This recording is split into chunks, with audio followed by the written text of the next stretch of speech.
여러분들은 자기 소개서를 써본 경험들이 있으시죠? 예. 써본 적 없어요? 예. 한번 써보시겠어요? 그거 아시겠어요? 한국 사람이 자기 소개서에 자기가 없다고. 그리고 제가 들레트 깡수도 얘기하고 다 평소에 느끼는 건데, 고해소에서 자기 죄는 없고 남의 죄만 있다. 왜 그럴까? 그렇죠? 이거는 뭐 나쁘고 좋은 것이 아니라 우리 문화에 대한 이해를 할 때 이 부분의 좋은 점들은 받아들이지만 더 오늘날 이 세상에 살아가면서 여러분의 자녀 세대라든가 새로 오는 새로운 세대라고 대화할 수가 있다 말씀드리고 싶어요. 저도 이제 학교에 있을 때 신부가 되겠다는 학생들 면접을 많이 하죠. 되게 이제 일반 신부님들이 공동 면접을 하고 저는 책임자니까 따로 최종 면접을 해요. 거기에는 자기소개서 읽어보면 자기에 대한 얘기가 있긴 있는데 남 얘기가 많아요. 최근에는 제가 몇 년 동안 우리 신학교에 오는 후보자들 있죠? 신학교 지원하는 사람들의 성소 동기가 대부분이 자기라기보다는 이태석 신부님 때문에 왔다는 게 많았어요. 좋은 거 롤모델이 있으니까.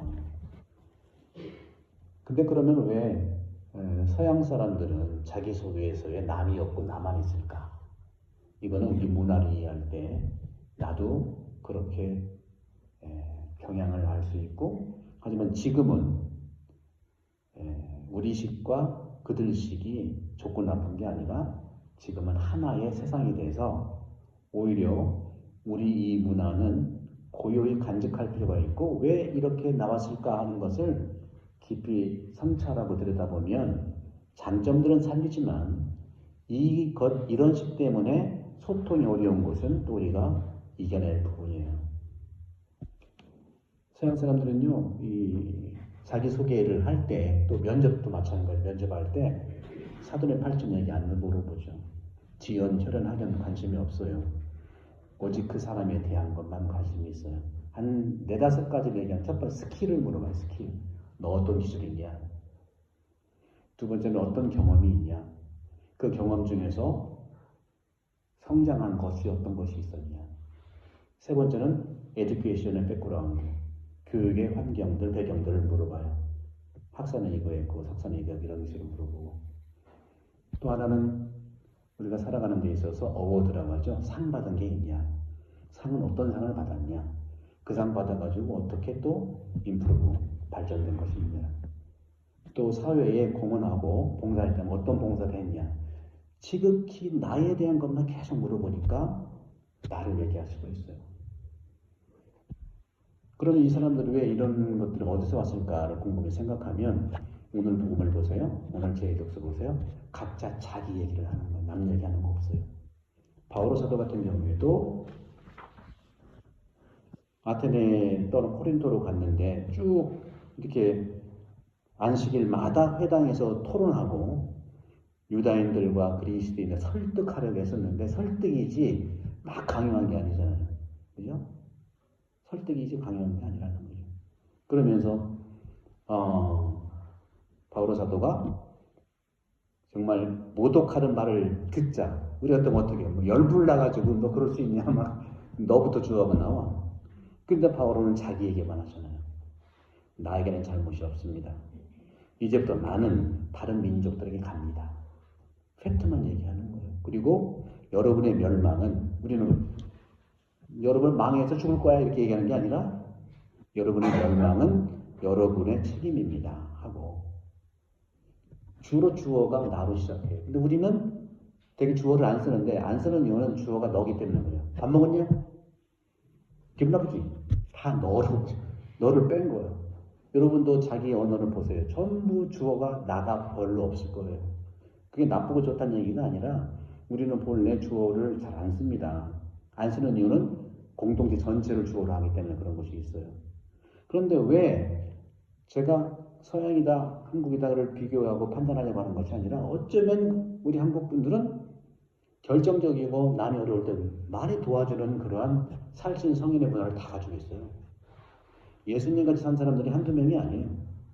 그런데 평소에 말이 왜 이렇게 자기에게 스토리텔링보다는 너가 많을까? 이렇게 하세요. 저렇게 하세요. 이건 틀린 겁니다. 이거 하시면 안 됩니다. 말은 존댓말인데 다 너야. 그게 왜 왔을까? 도와주고 살아가는 것이 희생정신이 상대방한테 좀 도움되다 보니까 레코멘드가 좀 지나쳐서 강요가 될 수 있다는 거죠. 너를 위해서 하는 거야 그렇지만 나를 위해서 하는 되거든요. 오늘 복음에도 주님께서는 본인 얘기만 하는 거예요. 본인 얘기. 너 저렇게 못 알아듣냐? 너 참 답답하다. 너희들 3년 동안 나 이렇게 쫓아다니면서 그것도 몰라?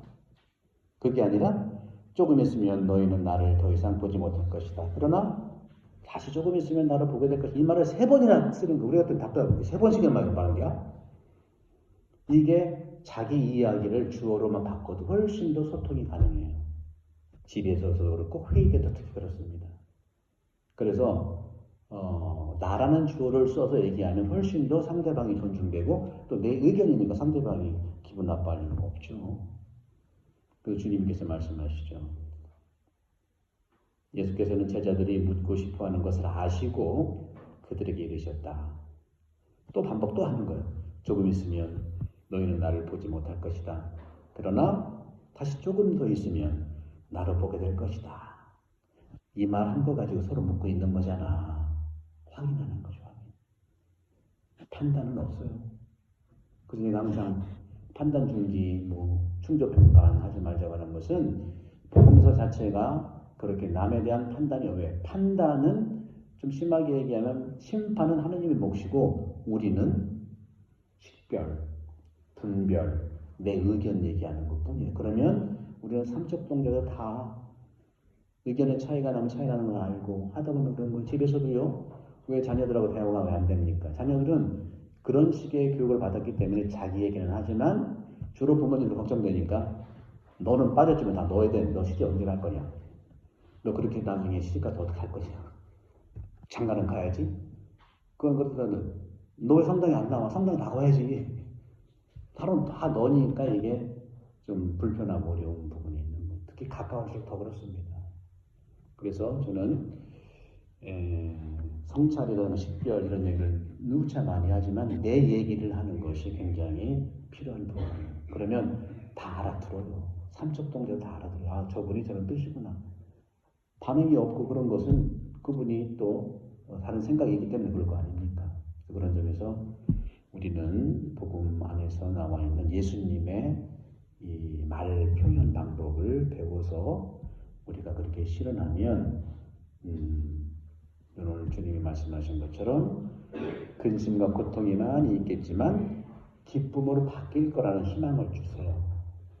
그래서 조금 있으면 떠난다는 얘기는 승천 때 떠난다는 얘기고 물리적으로 조금 있으면 다시 보게 될 거라는 것은 성령 강림을 통해서 더 가까이 가겠다.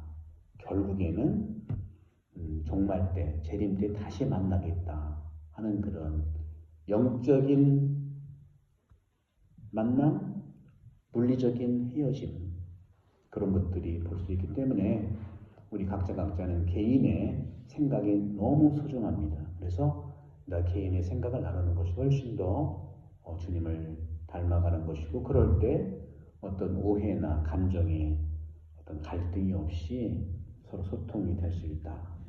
그런 점에서 예수님의 방법을 사용하는데 3가지 원리가 있는 것 같아요. 처음엔 소통을 그런 식으로 해야 돼요. 소통은 의견 나누는 걸로 해야 돼요. 이거 하세요. 저거 하세요. 모수도시도는 예수님의 방법이 아닙니다. 우리는 너무 그 좋은 거면 내가 하면은 우리 항상 다 눈으로 볼 줄 알기 때문에 다 따라하거든요. 소통. 2번째는 특별하다는 것을 내려놓고 존중하는 것이 필요해요. 특별하다는 것은 또 하나의 블럭을 만들어 이렇게 해서 갈라지는 거. 나는 특별하고 너는 아니고 하는 그런 갈라지는 것이 될 수 있겠죠. 예수님이 한 번도 특별하다는 말 해본 적이 별로 없잖아요. 하지만 소중하고 존중해야 된다는 건 나와요.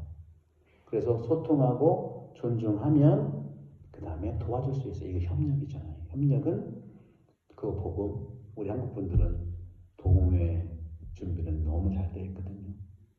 그래서 자기 속에서 자기가 없다고 하는 것은 고해성사 때 내주에 관련 남의 죄를 얘기한다는 것은 한국인의 마음의 표현이기 때문에 다른 사람의 관계 때문에 죄라고 하는 것이지만 결국은 그런 관계가 어려워서 고백을 하는 거거든요. 그런 점에서는 성찬과 식별이라고 하는 것은 예수님의 가치를 우리가 할 수 있는 만큼 살면은 분명히 우리 사회는 선진국보다 더 이상의 영적 선진국, 문화 선진국이 되고 있고 될 거라는 그런 말씀을 하시는 것 같아요.